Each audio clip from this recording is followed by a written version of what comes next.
On Saturday, the Kingdom of Saudi Arabia executed 81 men for crimes including terrorism and holding deviant beliefs. How will the British government respond? Well, Boris Johnson is expected to travel to Saudi Arabia this week to beg for more oil. He wants Saudi Arabia to up production to try and fill the gap left by Russian sanctions. Michael Gove defended the move on Sky. Well, we have to rely on oil from a number of countries, many of whose human rights records, we wouldn't, in fact, we don't approve of. Every time a UK government minister is in Saudi Arabia, we raise human rights concerns alongside the other work that we do. I guess we sell arms to Saudi Arabia. What's a little oil? Well, again, Saudi Arabia is a security partner of the United Kingdom. I think that there are human rights concerns. We're clear about those, but we also recognise that at a time when the world is in a fragile situation, that diplomacy alongside clarity on human rights is important. Every time we're in Saudi Arabia, we raise human rights concerns.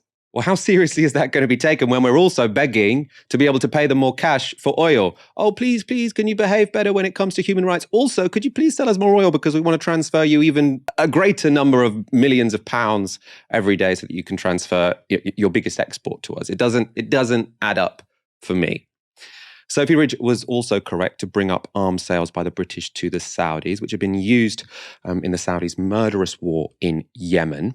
Campaign Against the Arms Trade estimate that sales worth over £20 billion have been made by the British to the Saudis since the start of the war in 2015. It's a case of criminal irresponsibility, which is a fact recognised by a UK court in 2019. Then, the Court of Appeal judged that UK had not done sufficient checks as to how the weapons they sold to the Saudis would be used. But a year later, the UK restarted weapons sales, saying that where there had been historic violations of international law, they were merely isolated incidents. This is part of a Newsnight report from after that government decision was made. Another victim of yet another tragedy. Another home destroyed.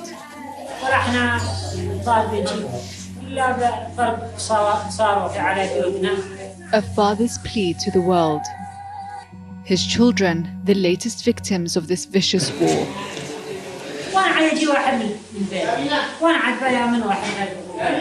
Some of the pictures he sent us, too distressing for us to show. It's unknown if in this incident it was a British-made bomb that destroyed their home, but Britain has played a key role in supporting Saudi Arabia in this war. Organizations on the ground like Muwatana, founded by Radhi al-Mutawakkil, have been documenting the violations committed by all sides in Yemen. She says there is a pattern, and that the UK's legacy of upholding human rights isn't as robust as it may believe. The language was very weird because they say it's isolated incidents, and I don't know how they have decided it is isolated incidents. The UK, they do have all the information that helps them to know that the Saudi and Emirati airstrikes are violating the international humanitarian law, and it is a pattern. It's not an isolated incident.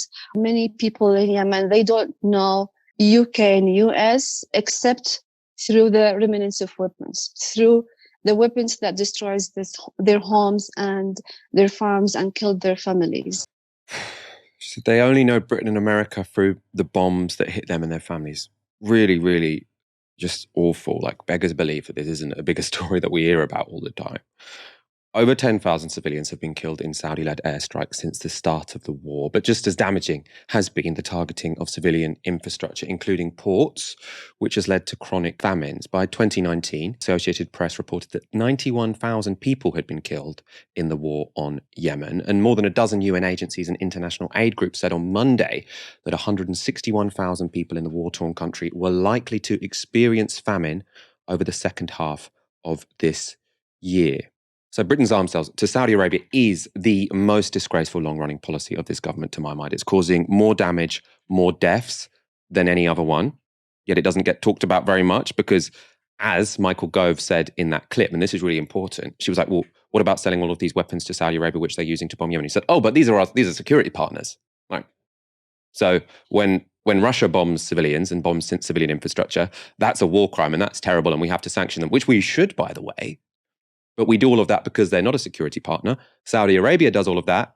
And suddenly, oh, actually, when our security partner bombs hospitals and bombs civilian infrastructure and causes famines, that's not really a war crime. That's our security partner doing it. It's completely different. There is no ethical justification for this whatsoever of treating these two things differently, other than Saudi Arabia happens to share intelligence with us. And by the way, transfer loads of money for the weapons we sell them and then sell us oil.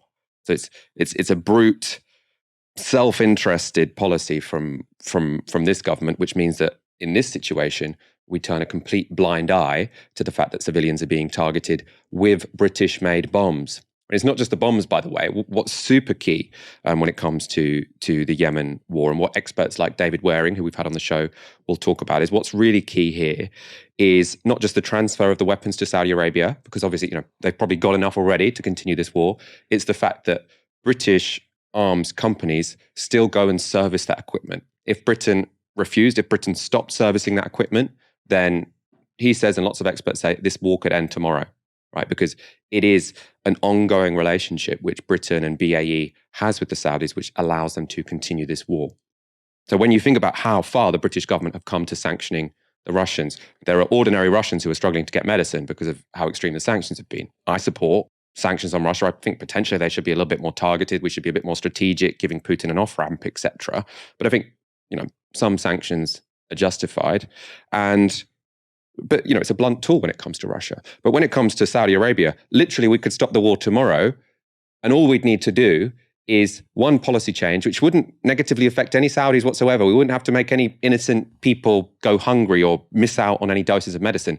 We'd literally just need to stop sending over people who work at weapons firms, people who work for BAE, to go and service the planes which are killing innocent civilians. But we don't do that because, as Michael Gove said, these are security partners.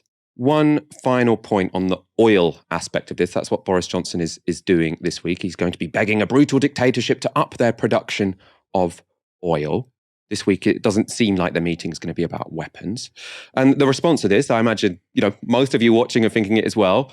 Why don't, instead of filling the gap that sanctioning Russian oil has given the world, why don't we perhaps speed up, accelerate the transition to renewables? That makes sense. Makes a lot of sense. This would solve two problems in one stone. It would give us more geopolitical independence. It would mean we wouldn't have to fund human rights abusing dictatorships. And it would solve that other major problem we have, climate change.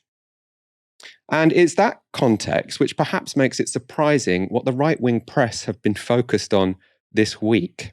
If you type into Google The Telegraph and net zero, there are 3 results in the past week. You can see them. Questions over net zero as Putin sparks change in Britain's policy or whatever. Vladimir Putin's invasion of Ukraine shows the shallowness of net zero. And then very, very bizarrely, make the younger generation pay the net zero bill, says Pierre. That third article is the most stupid idea I've ever heard. Younger people, we're already paying very high marginal tax rates because of things like student loans. We can't afford houses. And now we have to pay for solving climate change, which we didn't create in the first place. Anyway, each one of those headlines was more disgraceful than the next. Let's do the same thing with GB News. If you Google GB News and net zero, you get net zero not politically feasible. Expert tells GB News. You also have Dan Wootton, very much not an expert on this issue, blasting net zero as UK should not rely on nefarious powers. What about the power of the sun, Dan?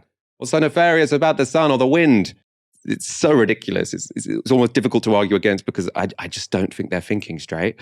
And then we've got Nigel Farage, whose new plan to sort of maintain his political relevance is to have a referendum on net zero, even though it was in all the parties' manifestos at the last general election. This is what he wants to be the new dividing line. The right are desperate to polarize the climate change issue because, at this moment in this country, yes, we will often say on this show that the government aren't doing enough about this. They're definitely not doing enough to rein in big fossil fuel polluters. We're still subsidizing them to the tune of tens of millions of pounds. But what, thankfully, we don't have in this country is it's not actually that polarized. It's not particularly politicized. It's not like in the United States where you have the Republicans saying climate change doesn't exist, and then you have the Democrats saying it does, and then you have all of these, it becomes this intensely polarized topic. In this country, at least, there seems to be, some degree of consensus, both among political elites and among the general public, that we need to deal with climate change. Nigel Farage, I suppose in a similar way to how he did with the EU, he wants to change that.